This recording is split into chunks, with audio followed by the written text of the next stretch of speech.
저는 학생과 학부모를 저희 팬으로 만드는 수학 전문 강사 김은지입니다. 지금 대학교 때부터 이제 8년 정도 수학을 가르치고 있고요. 2년 정도 2년차 학원 강사로 활동을 하고 있습니다. 먼저 질문 드릴 거는 이제 과외 선생님에서 학원 선생님으로 옮기게 되셨잖아요. 네. 이거를 옮기게 됐던 이유에 대해서 한번 설명해 주시겠어요? 제 학생 수를 늘리기 위해서인데요. 이게 뭐 돈을 많이 벌겠다라는 개념보다는 저는 과외 일이 너무 행복했거든요. 이게 진짜 한 수업을 할 때마다 내가 이 학생한테 이만큼을 가르쳐 줬다. 그래서 이 학생이 2시간 동안 요만큼 성장했겠구나라는 뿌듯함이 너무 컸어요. 근데 그걸 하면서 계속 뭔가 갈증이 있는 거예요. 나 이거 좀 더 많은 아이들한테 이런 도움을 주고 싶은데, 많은 아이들을 좀 성장시키고 싶은데 라는 욕구가 있어서, 그러면 그래, 많은 학생들을 다룰 수 있는 학원으로 가서 이 일을 한번 제대로 해보자. 그래서 학원 강사 일을 시작을 하게 되었습니다. 그러면 이 과외와 학원 선생님에서 어떤 차이점이 있는지.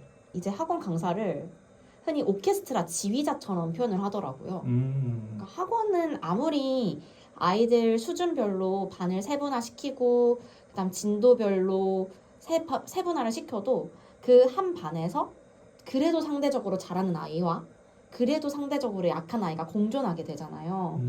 그리고 그 아이들이 좀 조화롭게 어쨌든 내가 목표하는 그 커리큘럼이랑 진도 그리고 학습 목표를 그 시수 안에 잘 받아들일 수 있도록 전체를 위한 운영을 해간다는 점에서 달라요.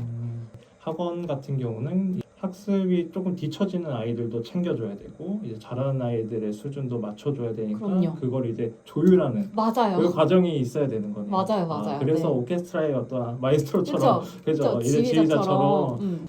그러면 선생님 그 처음 맡았던 반 중에 겪으셨던 뭐 시행착오나 이런 것들이 좀 있을까요?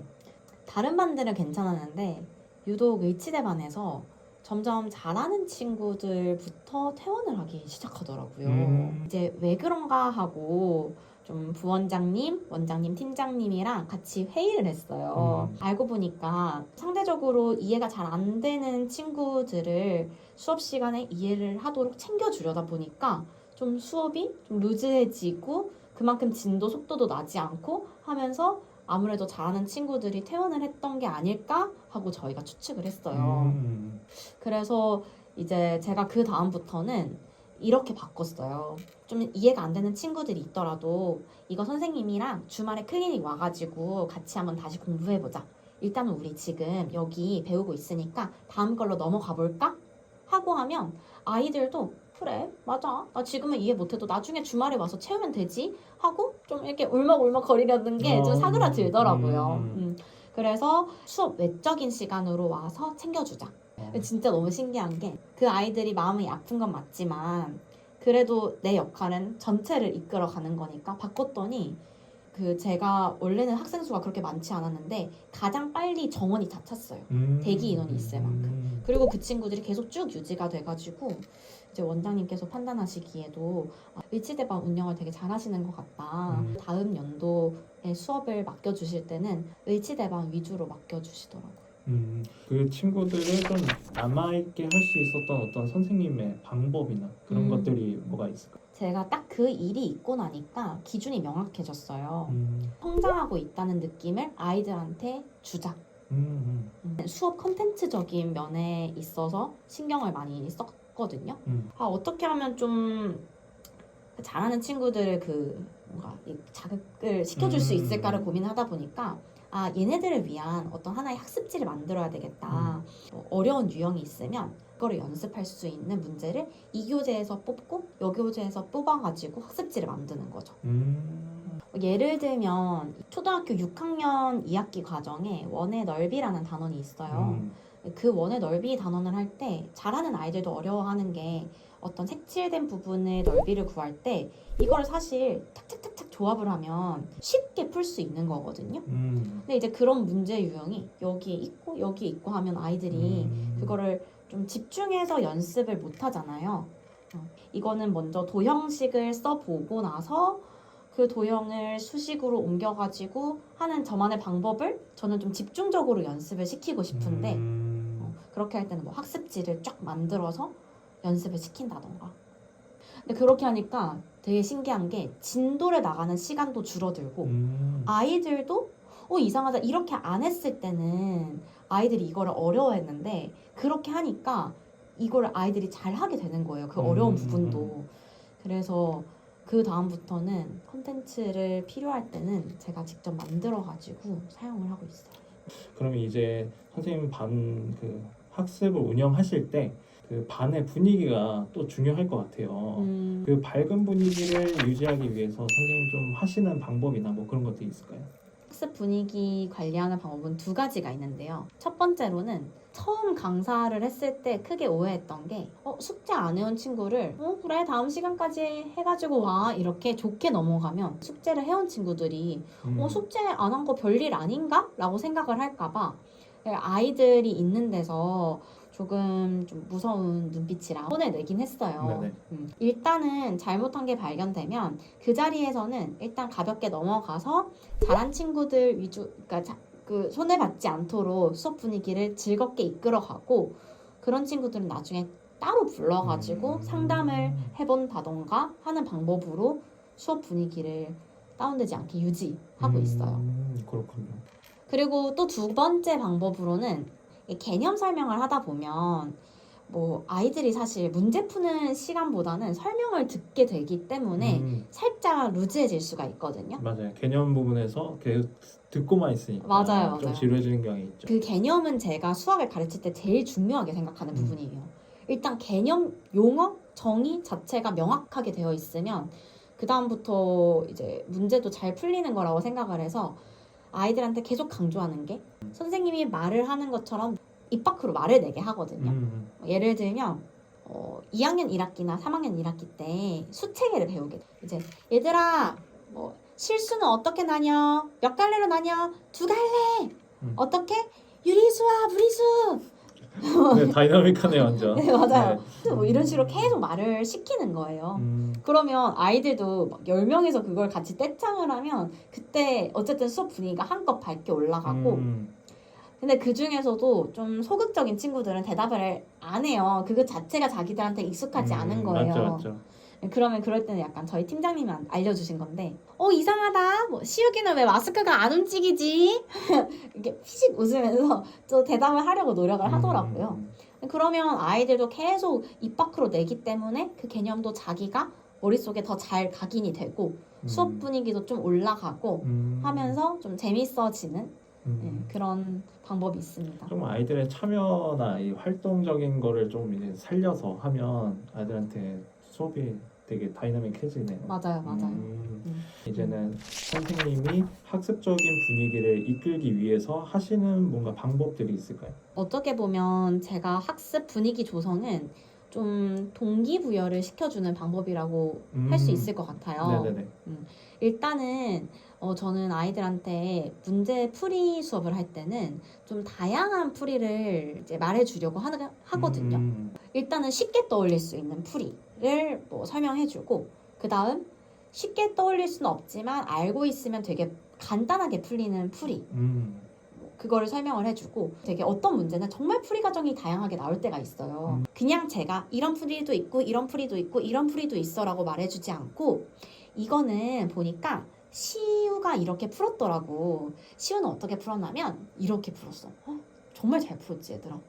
시우 이거 어떻게 생각해냈어? 하면서 이제 이렇게 좀 유도를 하는 편이고 그리고 이거는 지석이랑 진욱이가 푼 방법인데 이거 진짜 너무 창의적이지 않아? 하면서 하면 아이들이 선생님이 내 풀이를 되게 꼼꼼하게 봐주셨구나 하는 것에서 이제 자기네들도 풀이 과정을 열심히 적었다는 거에 뿌듯함을 느끼고 또 그거를 듣는 다른 친구들도 나는 이렇게 풀었는데 옆자리 친구는 이렇게 발상을 전환을 했구나 하는 식으로 동기부여도 받고 하나의 문제지만 여러 가지 풀이가 나오는 거에서 아이들이 일단 재미를 느껴 해요. 그래서 그런 식으로 좀 다양하게 동기부여를 동료 친구들한테서도 동기를 좀 받을 수 있게 해주는 편이고 두 번째로는 이것도 약간 문제풀이 수업할 때 쓰는 방법인데요. 아이들이 숙제 질문을 하면 그냥 누군가의 설명을 계속 듣고 있는 게 사실은 집중력이 좀 꺾일 수 있는 포인트거든요. 그래서 저는 그때마다 집중력을 한번 똑똑 높여주기 위해서 돌발 퀴즈라는 걸 내요.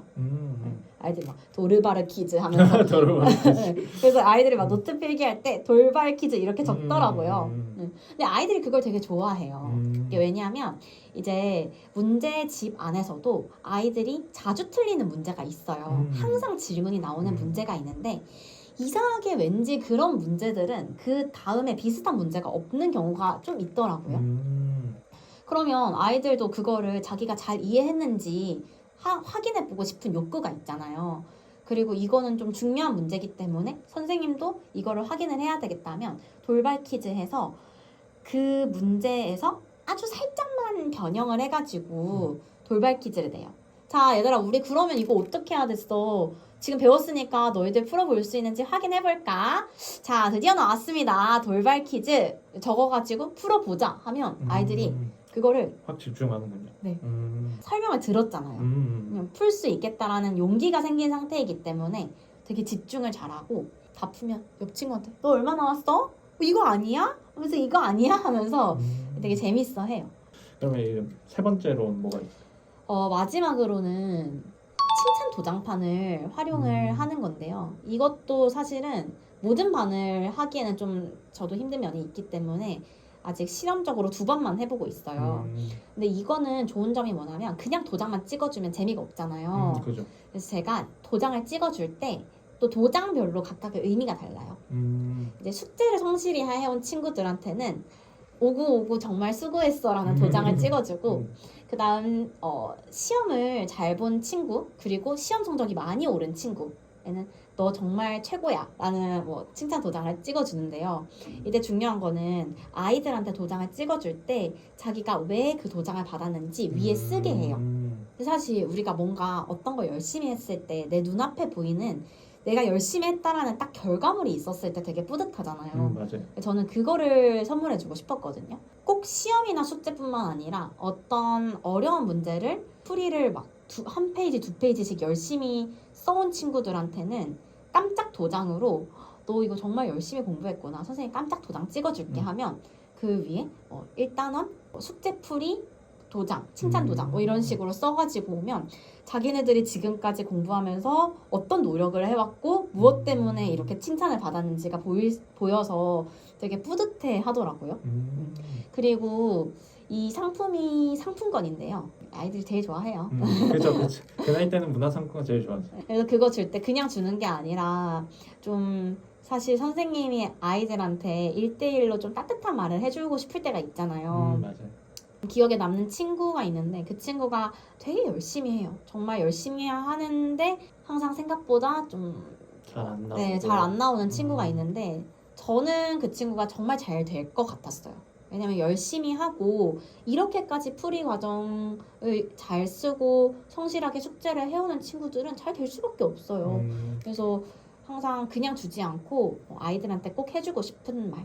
민지야, 선생님은 너가 지금 하는 노력이 언젠가는 빛을 발할 거라고 믿는다. 지금 너무 잘하고 있고 앞으로도 선생님이랑 재밌게 공부하자. 화이팅! 이렇게 손으로 적어서 주면 아이들이 되게 그래도 그냥 상품 받는 것보다 또 한마디 받으면 또 그쵸. 또 관계도 좀 더 돈독해지고 하는 면이 있는 것 같아요.